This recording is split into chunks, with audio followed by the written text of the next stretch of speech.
नमस्कार, एक बार फिर से उपस्थित हूँ आप सबके सामने। शुरू करते हैं आज का कार्यक्रम। कहीं नहीं जाना है, बिल्कुल बन के रहिएगा। आइए विषय पे लेके आता हूँ। इनकी कुंडली में इनका चंद्रमा कृष्ण पक्ष के प्रतिपदा तिथि का होकर के शुभग्रह बना है। इस कारण से व्यक्ति की कुंडली में नौकरी के चांस बढ़ेंगे और नौकरी भाव में शुक्र की राशि बनी है। लग्न के अधिपति लग्न को देख रहे हैं। दशम भाव में चंद्रमा कन्या राशि का निर्माण कर रहे हैं, जहां के अधिपति शुक्र के संग बैठ करके, यानी कि दशम और एकादशवें के अधिपति एक साथ भाग्य को देख रहे हैं। ये अपने आप में बहुत अच्छी बात है व्यक्ति के भाग्य के सुख के लिए और व्यक्ति के भाग्यशाली साबित होने के लिए। इससे अच्छी बात कुछ भी भाग्य भाव के लिए नहीं होती है कि आपकी कुंडली में भाग्य का कारक गुरु भाग्य को देख रहा हो और भाग्य भाव पे 2 शुभ ग्रहों की दृष्टि हो। इससे अच्छा अब भाग्य भाव नहीं बन सकता है। उसमें अच्छाइयाँ बन सकती हैं, जैसे कि नक्षत्र अच्छा हो, उस भाव के अधिपति जो बैठे हैं सूर्य, वो जन्म कुंडली में मित्र की राशि में उच्चाभिलाषी हैं, सूर्य बैठे भी हैं, तो आप शनि के नक्षत्र में बैठे हैं जो इस कुंडली के लिए सामान्य होता है, परंतु फिर भी ठीक है। उनका नीचभंग गुरु और मंगल और साथ ही साथ सूर्य के केंद्र में आने के कारण शनि का नीचभंग हो जा रहा है, जिसके कारण व्यक्ति को धन कमाने में आरंभ में थोड़ी बहुत दिक्कत हो सकती है, बाद में चलकर के चीजें ठीक होंगी। पर एक बात है, दशमांशा कुंडली में कन्या राशि का निर्माण होना, यहाँ पे कन्या राशि और यहाँ पे राहु का पराक्रम भाव में जाना, यहाँ धन भाव के अधिपति का बुध के संग जाना, राहु के संग, ये स्थिति आपकी कुंडली में ये बता रही है कि व्यक्ति को मेहनत करनी पड़ेगी और वो अगर मेहनत नहीं करेगा तो वो रिस्क में जाएगा। तो तात्पर्य मेरा कहने का है कि अगर आप अपनी कुंडली पे संपूर्णतया मेहनत नहीं करेंगे तो आप रिस्क में भी हैं। आप ये नहीं कह सकते कि मैं आंख बंद करके भी बैठूंगी तो मुझे नौकरी मिल जाएगी। निस्संदेह आपकी कुंडली में लग्न के अधिपति पंचम भाव में बैठे हैं। एजुकेशन से जोड़ करके व्यक्ति को आगे अपना करियर बढ़ाना चाहिए। इसके साथ आपने शिक्षक बनने के बारे में पूछा है, तो द्वितीय भाव में केतु का बैठना जो व्यक्ति को दिमाग चला करके धन कमाने के लिए प्रेरित करते हैं। धन भाव के अधिपति शनि अपना नीचभंग मंगल और सूर्य के कारण कर रहे हैं। अब वहाँ पे नीचभंग कैसा भंग हुआ है इसको बता दूं, तो आप मंगल वहाँ 4 डिग्री के हैं और शनि वहाँ 20 डिग्री के हैं और गुरु वहाँ 12 डिग्री के हैं। परंतु जो शनि है वो 20 डिग्री के और सूर्य जो है वो 6 डिग्री के बैठे हैं शनि के नक्षत्र में, उत्तरा भाद्रपद में। ये स्थिति कम से कम बैठे होने से शनि का नीचभंग अच्छा वाला करेगी। पर इससे और भी ज़्यादा क्लोज अगर संबंध होता शनि और मंगल का, तो इसे और भी अच्छा वाला नीचभंग राजयोग कहा जा सकता था। परंतु फिर भी कम से कम चतुर्थ स्थान में सूर्य बैठे हैं, दशम स्थान पे उनकी दृष्टि है और दशम स्थान में चंद्रमा स्वयं विराजमान है, तो 2 बातें स्पष्टतया अब निकल करके आएंगी। व्यक्ति सबसे पहले तो सरकारी नौकरी की कोशिश करे और अगर वो सरकारी नौकरी में सफल नहीं होता है तत्पश्चात उसको अपने काम पे ज़्यादा फोकस करना चाहिए, अपना काम करना चाहिए जो वो खुद के स्वयं के मालिक होने का हकदार हो। दशम भाव में चंद्रमा कन्या राशि का निर्माण कर रहे हैं, जिसके अधिपति दशम भाव के अधिपति बुध भाग्य भाव पे उनकी दृष्टि है। इसे भी अच्छा कहेंगे, पर यहाँ पे 2 बातें निकल के आती हैं। सबसे पहली बात कि दशम स्थान के अधिपति जब कभी भी तीसरे भाव में जाएंगे तो ये मेहनत करने पे विवश करेंगे। इसके साथ साथ उनका एक सकारात्मक पक्ष ये होगा कि धन भाव के सन्निकट बैठने के कारण व्यक्ति को खर्चीला कम और सामान्यतया संकोच से युक्त होकर के और बहुत ही ज़्यादा व्ययशील ना होकर के थोड़ी सी प्रवृत्ति में कंजूसी देने के साथ भाग्यशाली बनाने के साथ भाग्यवादी भी बना देते हैं।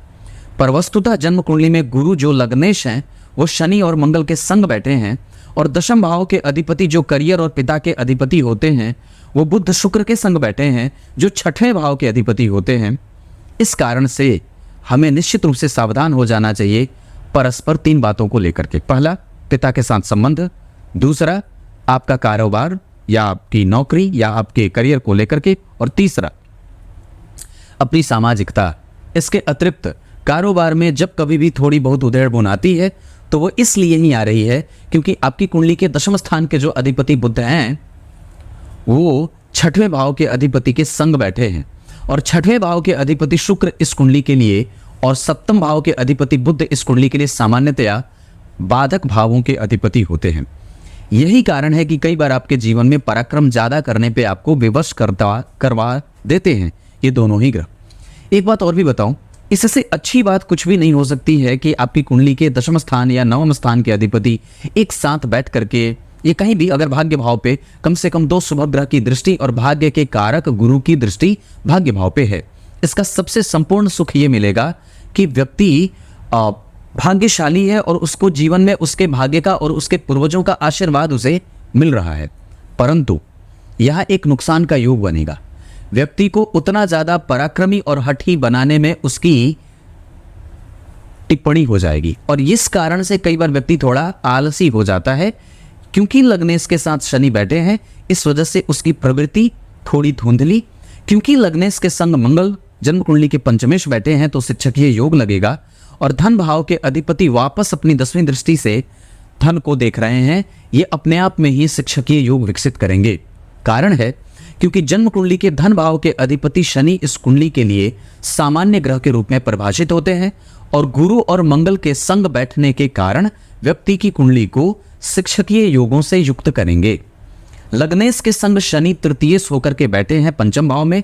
इस वजह से छोटे भाई बहनों का सुख थोड़े बहुत आसानी से और थोड़ी बहुत कमजोरी से मिलता रहता है। मतलब इसका सुख निश्चित रूप से शुक्र और बुध के बैठने के कारण मिल तो रहा है, परंतु पंचम भाव में नीच के शनि और जन्म कुंडली में पराक्रम भाव में 2 शुभ ग्रहों का बैठना जो इस कुंडली के लिए अच्छे नहीं होते हैं, इस कारण से व्यक्ति को कई बार उसके संतान से तो नहीं पर उसके छोटे भाई बहन और कनिष्ठ कर्मचारियों से उसके संबंधों में कमजोरी देखी जाती है। इस वजह से इन सब चीजों पे आपको फोकस करना होगा। आप रिस्क में हैं करियर को लेकर के, ये बात आपको मानना होगा। इसके अतिरिक्त आपकी कुंडली में नौकरी के 60 से 70% योग बने हैं, क्योंकि गुरु, मंगल, शनि, गुरु, चंद्रमा, सूर्य, शुक्र, बुध और भाग्य भाव, ये इतनी सारी स्थितियां आपकी कुंडली में नौकरी के लिए उपयुक्त समय बना रहे हैं। और स्थिति का आकलन करें तो अभी आपकी कुंडली में राहु की दशा है। इस कुंडली के लिए राहु जो बैठे हैं उसमें निगेटिव प्रभावों के साथ आपके जीवन को प्रभावित कर रहे हैं। उनको ठीक करने के लिए चतुर्थी का व्रत, उन्हीं को ठीक करने के लिए ताकि विवाह भी ठीक चले, इस वजह से कम से कम। और अब एक बात और बताता हूं, किसी पे विश्वास ना करें। मतलब किसी पे नहीं, किसी पे विश्वास करने का अर्थ बताऊं, अपने पिता, अपने भाई, चाचा के लड़के, मामा के लड़के, बुआ के लड़के, यात्रा में जो सहपाठी मिले उनको, अपने परम मित्र, अपने परम निकटस्थ व्यक्ति पे भी विश्वास ना करिए।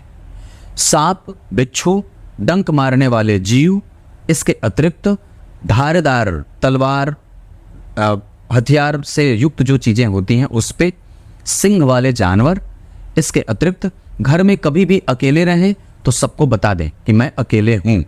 यात्रा में कभी जाने से पहले कभी किसी का दिया हुआ कुछ भी ना खाएं, नहीं तो। और अपने वस्त्र पे ध्यान दें कि आपने कपड़े कौन से पहने हैं, वो फटे और चिथड़े ना हों। इसके साथ साथ अपने दिमाग को अव्यवस्थित ना होने दें। बहुत ज्यादा भविष्य को लेकर के चिंतित होने से आपकी कुंडली कमजोर और निगेटिव जाएगी।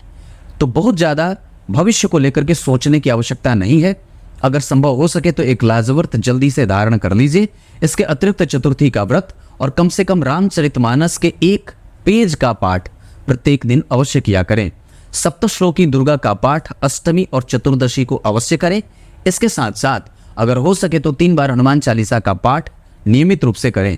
एकादशी को रोटी और अपने गुरुजनों के साथ संबंध, विशेषतया पिता के साथ। बस इतनी सी बात है। आपकी कुंडली में अभी अगर राहु की दशा नहीं चल रही होती तो अभी भी नौकरी का योग बहुत अच्छा चल रहा है। पर वैसे एक बहुत अच्छे योगों में से 2025 के 5वें महीने से नौकरी का अच्छा योग आएगा जो लगातार 3 साल चलेगा। इसके साथ साथ आपकी कुंडली में धन को लेकर के कोई विशेष चिंता करने की आवश्यकता नहीं है, क्योंकि धन भाव के अधिपति जो शनि हैं वो गुरु के संग बैठे हैं और पंचम भाव में बैठे हैं, तो धन का सुख मिल जाता है। निसंदेह अपने छोटे भाई बहनों के साथ आपके संबंध अच्छे हों, इसकी कोशिश आपको हमेशा करनी चाहिए और उसमें आपको सफलता भी मिलेगी। विवाह जब कभी भी करना हो, पूर्व दिशा बहुत अच्छा रहेगा। विवाह जब कभी भी करना हो, कुंभ राशि के जातकों से, कन्या राशि के जातकों से और साथ ही साथ मिथुन राशि के जातकों से विवाह किया जा सकता है। मैत्री कभी भी करनी हो तो मेष और सिंह वालों से अच्छा रहेगा। इस कुंडली के लिए अंक सदैव 7 बहुत अच्छा रहे। इस कुंडली के लिए दिशा धन कमाने के लिए उत्तर और पूर्व बहुत अच्छी रहे। इसके अतिरिक्त आपकी कुंडली में गुरु मंगल का शिक्षकीय योग आपकी कुंडली को योग्यता से युक्त रख रहा है। नवमांश कुंडली में उच्च के गुरु, उच्च के शनि, मित्र की राशि में शनि, बुध और स्वग्रही सूर्य, आपका दाम्पत्य कभी भी खराब नहीं होगा।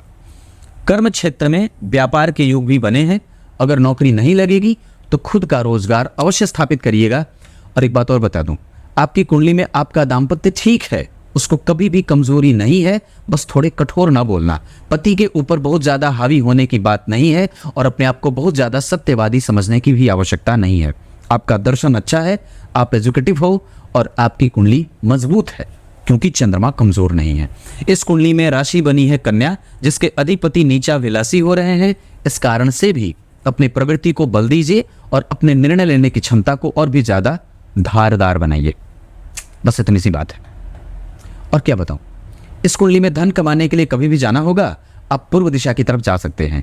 इसके अतिरिक्त आपकी कुंडली में नवमांश में गुरु बैठे हैं, वो खराब नहीं है, आश्लेषा के बैठे हैं, इस वजह से पति भक्त बनना चाहिए। आपकी कुंडली के सप्तम भाव के अधिपति नीचा विलासी हैं, पर शुक्र के संग बैठे हैं, तो ऋण और रोग से बचने की आवश्यकता होगी।